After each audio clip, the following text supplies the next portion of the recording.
Qeveria në detyrë nuk është në një mendje me organizatat dhe presidencën sa i përket rritjes së tarifave të energjisë elektrike.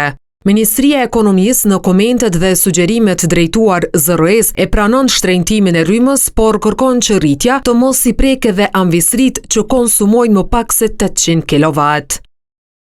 Komentet dhe sugjerimet tona drejtuar ZRE-s në konsultim publik përqendrohen kryesisht në dy drejtime: mënyra se si mund të ulet niveli i propozuar i rritjes dhe shpërndarja e barrës së rritjes brenda grupeve të konsumatorëve. Në këtë drejtim konsiderojmë se është e drejtë që rritja të mos prek anvisrit që konsumojnë më pak se 800 kW për orë dhe të shtohet numri i blloqeve të konsumit për konsumin mbi 800 kW për orë. Deri më 28 mars, kur ishte afati i fundit për dorëzimin e komenteve mbi propozimin për rritjen e tarifave të energjisë elektrike, në zyrën e rregullatorit të energjisë janë dorëzuar rreth 600 ankesa, komente dhe rekomandime kundër shtrenjtimit të çmimit të rrymës.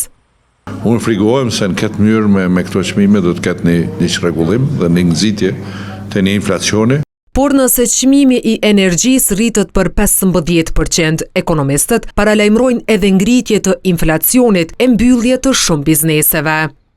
Madje sipas profesorit universitar Artan Imanit, shumë biznese tashmë kanë filluar të i shqyrtojnë mundësitë që veprimtaritë e tyre të i zhvillojnë në vende tjera larg Kosovës. Qeveria duhet të krijojë kushte të favorshme për të bërë biznes, edhe jo të dekurajojë kompanitë që të largohen nga vendi. Kemi me 10 raste kompanitë nga Kosova janë shpërngulur në Maqedoninë e Veriut. Në rast të shtrenjtimit për 15% nga 7,79 cent për kilowatt, qytetarët do të paguajnë 8,96 cent. ZRE-ja i shqyrton dhe cakton tarifat e energjisë elektrike çdo vit dhe ato janë në fuqi nga 1 prilli deri më 31 mars të vitit pasues.